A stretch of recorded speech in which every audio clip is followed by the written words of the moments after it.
The Christian does not think God will love us because we are good, but that God will make us good because He loves us.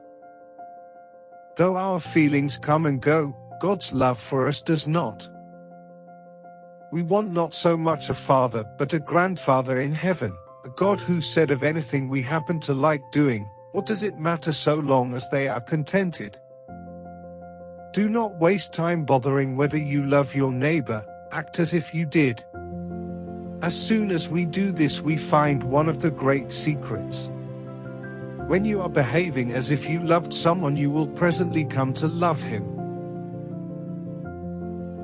My argument against God was that the universe seemed so cruel and unjust. But how had I got this idea of just and unjust? A man does not call a line crooked unless he has some idea of a straight line. What was I comparing this universe with when I called it unjust? You don't have a soul. You are a soul. You have a body. To enter heaven is to become more human than you ever succeeded in being on earth. To enter hell is to be banished from humanity.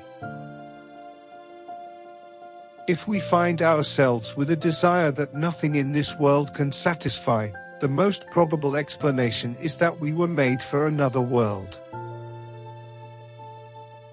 I believe in Christianity as I believe that the sun has risen, not only because I see it, but because by it I see everything else. God can't give us peace and happiness apart from Himself, because there is no such thing. A man can no more diminish God's glory by refusing to worship Him than a lunatic can put out the sun by scribbling the word darkness on the walls of his cell. To be a Christian means to forgive the inexcusable because God has forgiven the inexcusable in you. It would seem that our Lord finds our desires not too strong, but too weak. We are half-hearted creatures, fooling about with drink and sex and ambition when infinite joy is offered us, like an ignorant child who wants to go on making mud pies in a slum because he cannot imagine what is meant by the offer of a holiday at the sea. We are far too easily pleased. If you look for truth, you may find comfort in the end. If you look for comfort, you will not get either comfort or truth, only soft soap and wishful thinking to begin, and in the end, despair. True humility is not thinking less of yourself, it is thinking of yourself less. Look for yourself, and you will find in the long run only hatred, loneliness, despair, rage, ruin, and decay. But look for Christ and you will find Him, and with Him everything else thrown in. As long as you are proud, you cannot know God. A proud man is always looking down on things and people, and, of course, as long as you are looking down, you cannot see something that is above you. Relying on God has to begin all over again every day as if nothing had yet been done.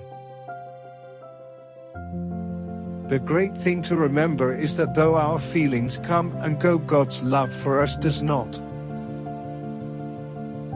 I think that if God forgives us, we must forgive ourselves. Otherwise, it is almost like setting up ourselves as a higher tribunal than Him. Because free will, though it makes evil possible, is also the only thing that makes possible any love or goodness or joy worth having. We may ignore, but we can no way evade the presence of God. The world is crowded with Him. He walks everywhere incognito.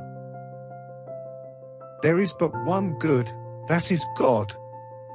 Everything else is good when it looks to Him and bad when it turns from Him.